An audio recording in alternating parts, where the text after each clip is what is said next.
What if the quietest hours of the day are the ones that decide the loudness of your success? Stay with me until the end. The final lessons will truly change your perspective. Between 3 and 5 in the morning, something sacred happens that most of the world will never experience because most of the world is still asleep. Not just physically, but emotionally, spiritually, consciously. And I want you to imagine this moment with me. The sky is dark but soft, not heavy. The air feels clean, almost forgiving. Your phone is silent. The world has stopped asking you to be anything for anyone. This is not just an hour on the clock. This is a doorway. And the first lesson is this. You don't wake up early to conquer the world. You wake up early to hear yourself clearly for the first time. During the day, your mind is crowded like a noisy marketplace, full of opinions, comparisons, deadlines, and expectations that don't belong to you. Everyone wants something from you. Your time, your energy, your attention, your validation. But in these early hours, the world loosens its grip. No one is pulling you, no one is watching. And in that quiet, your truth finally has space to breathe. You begin to notice thoughts you've been drowning out for years. The dream you buried because it felt impractical. The fear you kept postponing. The intuition that whispered but was never loud enough to compete with the chaos of the day. Silence, real silence, doesn't empty you. It reveals you. It's like standing beside a still lake before sunrise, when the water is calm enough to reflect the sky perfectly. During the day, that same lake is disturbed by boats and winds and movement, but in the early morning you can see all the way down. That's what happens inside you when you wake up before the world. You start seeing clearly, not who you pretend to be, not who others expect you to be, but who you actually are, when no one is applauding or criticizing. And that clarity is powerful, because most people live their entire lives reacting. Reacting to messages, reacting to stress, reacting to fear, without ever asking, what do I want? What do I feel? What matters to me? Early mornings don't shout answers at you. They offer them gently, like a trusted friend sitting beside you saying, I've been waiting for you to slow down.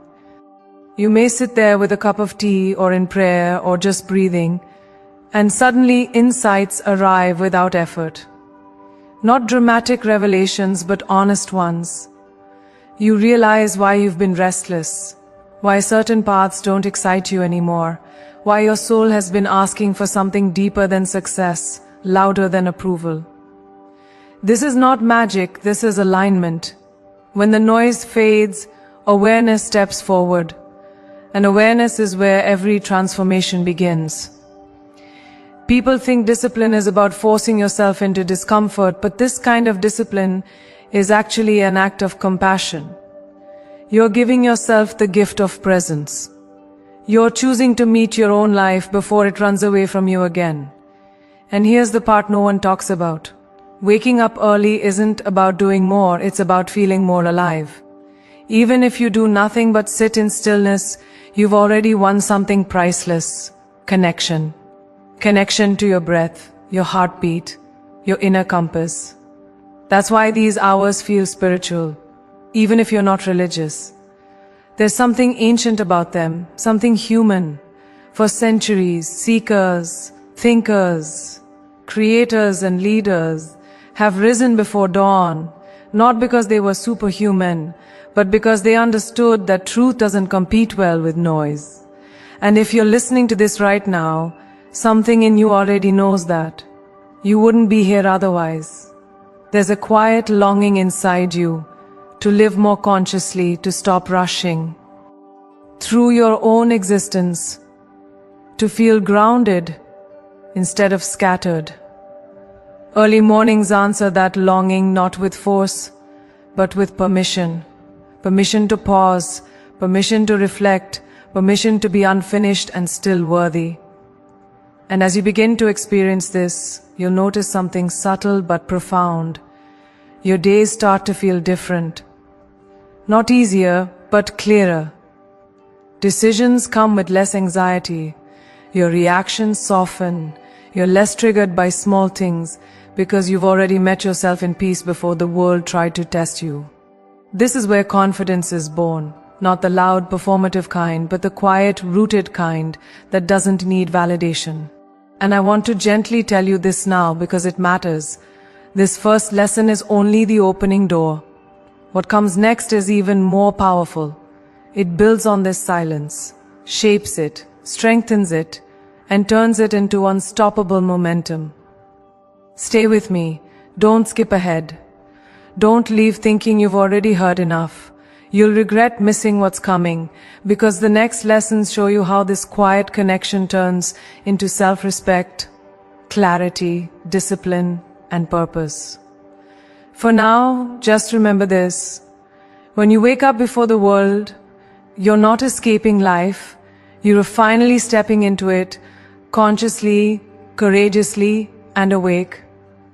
There comes a moment, usually very quiet and very private, when you realize that discipline is not the hard voice that punishes you, but the gentle one that believes in you. And this realization often arrives in the early morning, when the alarm goes off and no one is watching, no one is applauding, no one will ever know whether you stayed in bed or chose to rise. This is where the second lesson lives, and it's deeper than motivation. Discipline is not about forcing your body to obey. It is about teaching your soul that it is worthy of commitment. Every time you wake up between 3 and 5 in the morning, you are not proving strength to the world. You are practicing respect for yourself. Think about it. We show up on time for jobs because we fear consequences. We show up for people because we don't want to disappoint them. But how often do we show up for our own potential when no one is keeping score? Early rising answers that question honestly. It asks, quietly but firmly, do you value your future enough to inconvenience your present? And when you say yes, even on the days when you're tired, uninspired, uncertain, something inside you shifts. You stop seeing discipline as a cage and start experiencing it as a form of self-love. Because love is not indulgence, love is consistency. Love is choosing what nourishes you, even when it's uncomfortable. Just like a parent waking a child for school not to be cruel, but to prepare them for life, discipline wakes you up to who you can become. And in those early hours when your eyes are heavy and your bed feels warm and forgiving, a silent conversation unfolds within you. One voice whispers, comfort, stay. Res. T. You can start tomorrow. The other voice, softer, steadier, says, get up, I've got you. Every time you choose that second voice, you strengthen trust in yourself. Not loud confidence, not motivational hype. Real trust, the kind that forms the backbone of resilient people. This is why discipline builds dignity. You begin to walk through life knowing you keep promises to yourself. You no longer rely on moods to decide your actions. You become dependable to your dreams, your goals, your inner child who once believed you could be anything. And here's the beautiful paradox. The more disciplined you become, the freer you feel. Freedom doesn't come from doing whatever you want. It comes from no longer being controlled by impulse, fear, or laziness. When you wake up early, you are telling your mind, I am in charge here. You are reclaiming authorship of your day before it gets written by emails, obligations, and emergencies. Over time, this practice changes how you see yourself.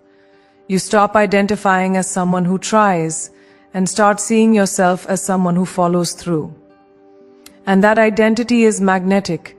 It shows in how you speak, how you sit, how you make decisions. People feel it, even if they can't name it. There's a calm authority that comes from knowing you do hard things voluntarily. And don't misunderstand me, this isn't about perfection. Some mornings you'll fail. Some mornings you'll hit snooze. But discipline isn't broken by failure. It's broken by abandonment. NT. The power lies in returning, again and again, with humility, not guilt, with intention, not shame. This is where spirituality quietly enters the room. Because discipline, practiced with awareness, becomes devotion. A daily ritual of saying, I honor the life within me. In the stillness of early morning, when you stretch your body awake, when you sit with your breath, when you choose reflection over reaction, you're not just building habits. You're shaping character. You are teaching yourself patience, endurance, restraint, and faith. Faith that the small things you do when no one sees are shaping something extraordinary. And they are. Every early morning is a vote for the person you're becoming.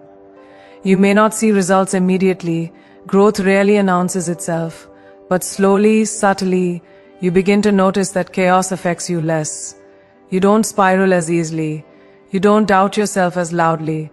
That's self-respect taking root. And I want to pause here and tell you something important, because this is only the second step. The lessons ahead go even deeper. They turn discipline into clarity, clarity into power, and power into purpose. Stay with me. Don't leave now thinking you've heard the message already. You'll regret missing what comes next, because the next truths show you how this inner respect reshapes your entire life. For now, let this land. Waking up early is not about being strict with yourself. It's about being loyal to yourself. It's about standing up, literal, lie and metaphorically, and saying, my life matters enough to be lived deliberately. And when you do that, day after day, something extraordinary happens. You stop chasing confidence because you've built it quietly, patiently, one early morning at a time. Most people don't realize this, but the greatest difference between a life that feels chaotic and a life that feels intentional is not intelligence, luck, or even effort. It's whether you wake up already reacting or whether you wake up prepared to lead your own mind. And this is where the third lesson quietly but powerfully reveals itself. When you wake up between 3 and 5 in the morning, your mind is in its purest state, like freshly fallen snow before anyone has walked across it. No opinions have trampled it yet. No stress has left its footprints. In those first moments of consciousness, you are not behind the day, you are ahead of it. And that changes everything. Think about how most mornings begin for people. The alarm rings, the phone lights up, messages flood in, the mind jolts from sleep straight into urgency. Before they even sit up, their nervous system is already racing, responding to demands they didn't choose. That is not living, that is surviving.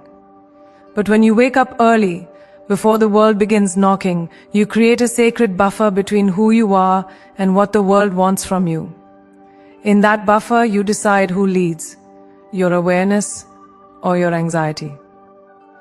This is why early mornings don't just make you productive, they make you grounded.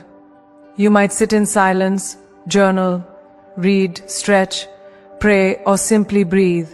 And in doing so, you are training your mind to move from intention instead of impulse. It's like tuning an instrument before a concert. You don't wait until the performance begins to adjust the strings. You prepare in advance so when the music starts, it flows. Life is no different. When you prepare your mind early, you respond with clarity instead of chaos later. And here's what's truly transformative. During these hours, your brain isn't fighting distractions yet. It's receptive, creative, honest. You begin to see patterns, not just in your work, but in your emotions, your relationships, your reactions. You notice how certain thoughts always lead to stress, how certain habits quietly drain you, how certain dreams still glow even after years of neglect. This awareness doesn't come from force, it comes from stillness. And awareness is power, not the loud kind that dominates others, but the quiet kind that masters itself. When you consistently wake up early, you stop being surprised by your own life. You start anticipating challenges before they arrive. You walk into conversations centered instead of defensive. You make decisions aligned instead of rushed. This is what it means to lead your mind. Leadership is not about controlling outcomes. It's about guiding attention. And every early morning is a training ground for that guidance. Over time, something subtle but profound happens. Your inner voice becomes stronger than external noise. You don't panic as quickly. You don't overreact as often.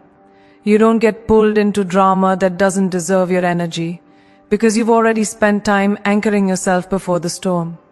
Think of it like building a lighthouse within.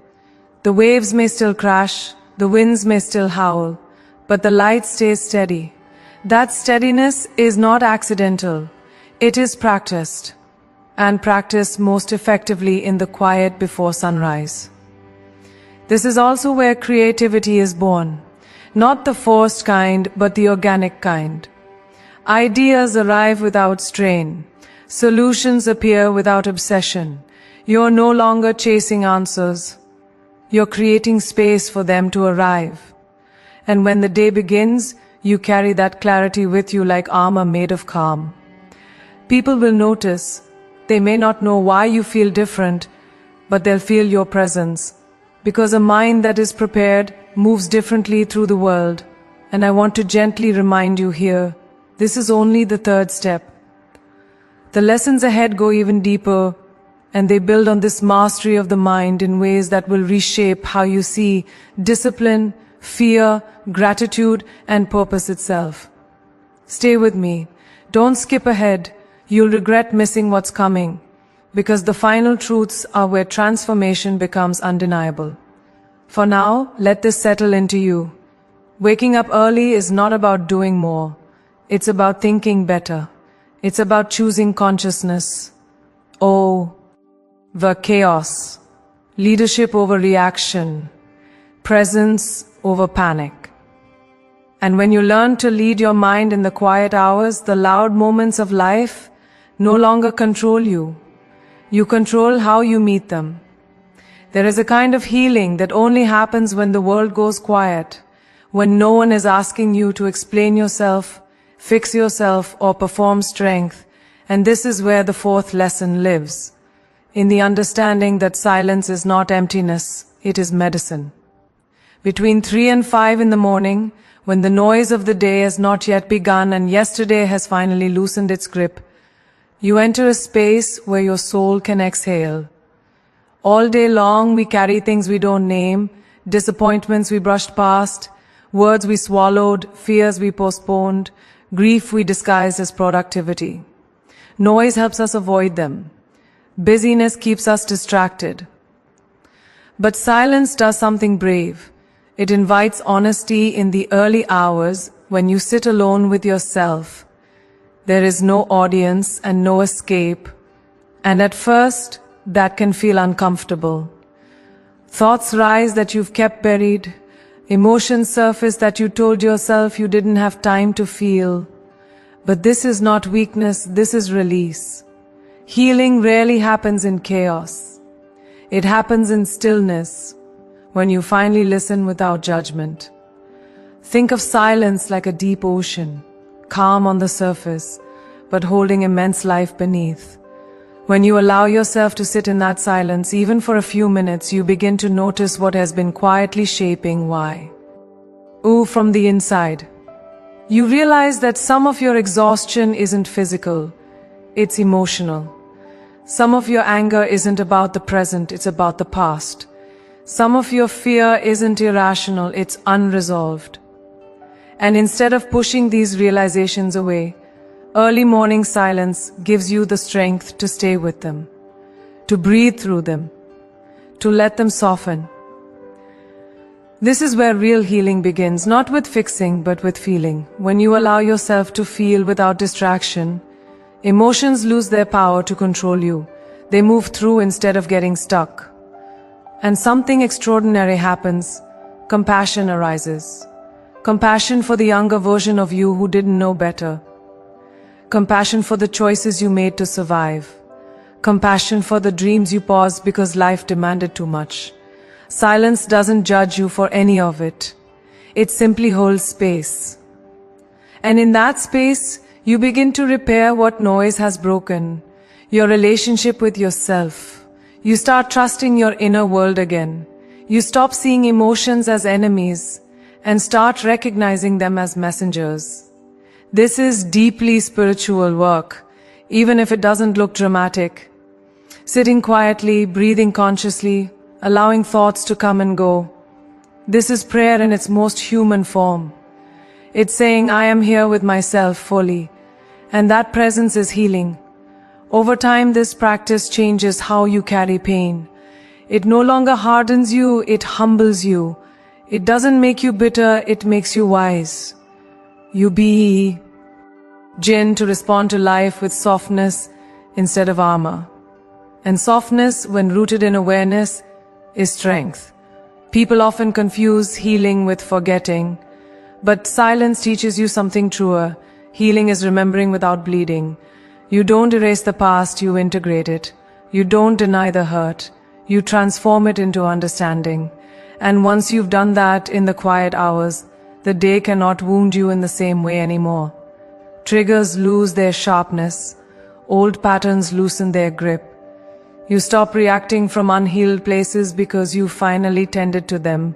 This is why early mornings feel sacred, not because they're mystical, but because they're honest. There's no performance in silence, no pretending, just you as you are, and that is enough.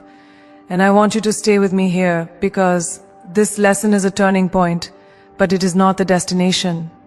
The lessons ahead are even more powerful. They show you how healing becomes strength, how strength becomes gratitude, and how gratitude transforms your entire life. Don't leave now. You'll regret missing what comes next, because the final truths are where everything you've been practicing begins to bloom. For now, let this settle into your heart.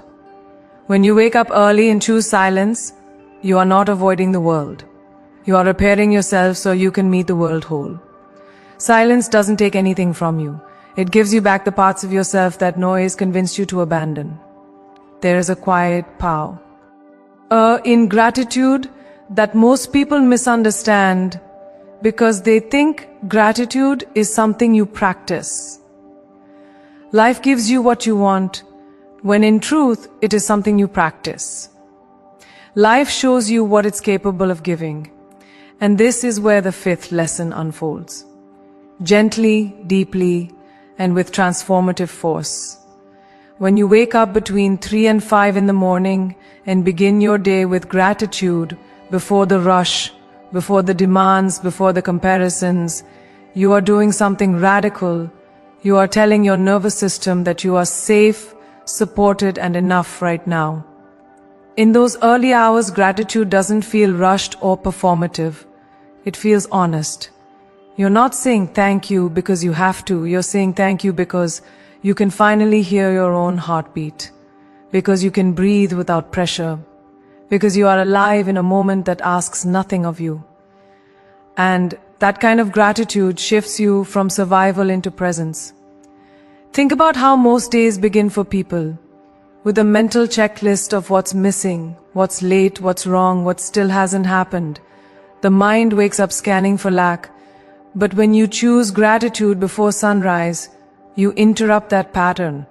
You train your mind to look for abundance first. Not loud abundance, not luxury or applause, but quiet abundance, breath, time, stillness, another chance. And when you start your day acknowledging what is already whole, something remarkable happens. Fear loosens its grip, anxiety softens, the body relaxes. Gratitude tells your system, I am not under attack. And a calm mind makes better decisions. This is why gratitude isn't just spiritual, it's practical. It changes how you move through the world. When you begin the day grateful, you stop chasing happiness like it's something outside of you. You start recognizing it as something you cultivate.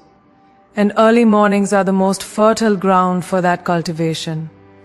Gratitude at this hour is like watering roots before the sun gets too strong. It strengthens you from the inside out. You begin to notice how much you've overlooked. The resilience it took to survive last year. The courage it took to keep going when no one clapped. The growth that happened quietly while you were busy doubting yourself. Gratitude brings these truths back into focus. It reminds you that you are not behind. you are becoming. And that perspective is powerful. Because when gratitude becomes your baseline, you stop reacting from scarcity. You don't rush out of desperation. You don't compare from insecurity. You don't attach your worth to outcomes. You act from fullness, from trust, from grounded confidence. This is why grateful people feel different. Their energy is steady. Their presence is warm. They don't need to prove themselves constantly because they're already anchored in appreciation. And this doesn't mean life suddenly becomes easy. Challenges still come, loss still happens, disappointment still visits. But gratitude changes how those experiences land. Instead of breaking you, they shape you. Instead of closing your heart, they deepen it. Gratitude gives you perspective, the ability to hold both pain and hope without collapsing into either. And practicing this in the early morning makes it even more potent, because you are choosing gratitude before circumstances have a chance to influence you. You are not waiting for evidence. You are creating the atmosphere. This is faith in action, not blind optimism, but grounded trust. Trust that life is working with you, not against you. Trust that what hasn't arrived yet is still on its way. Trust that who you are becoming matters more than what you acquire, and over time this practice rewires you. You begin to see opportunities where you once saw obstacles. You begin to notice beauty where you once felt numb. You begin to respond with grace instead of resentment. And people feel that shift. Gratitude is contagious. It changes rooms. It softens conversations. It opens doors that effort alone cannot. And I want to pause here and gently remind you, this lesson is powerful, but it's not the end. The lessons ahead go even deeper. They show you how gratitude strengthens self-trust, how self-trust becomes courage, and how courage transforms your entire destiny. Stay with me. Don't leave now. You'll regret missing what's coming, because the final points reveal the real secret to winning loud without losing yourself. For now, let this truth settle into you. When you wake up early and choose gratitude, you are not ignoring reality. You are choosing how you meet it. You are building a life from appreciation instead of fear. And when gratitude becomes your foundation, you don't just feel better, you live better, walk steadier, and face the world with a quiet, unshakable grace that no circumstance can take from you. There's a kind of strength that doesn't announce itself, that doesn't need applause or permission. And it is built quietly, repeatedly, in moments when no one is watching.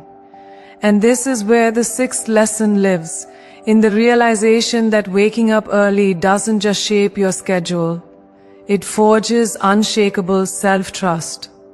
Self-trust is one of the rarest currencies in the world.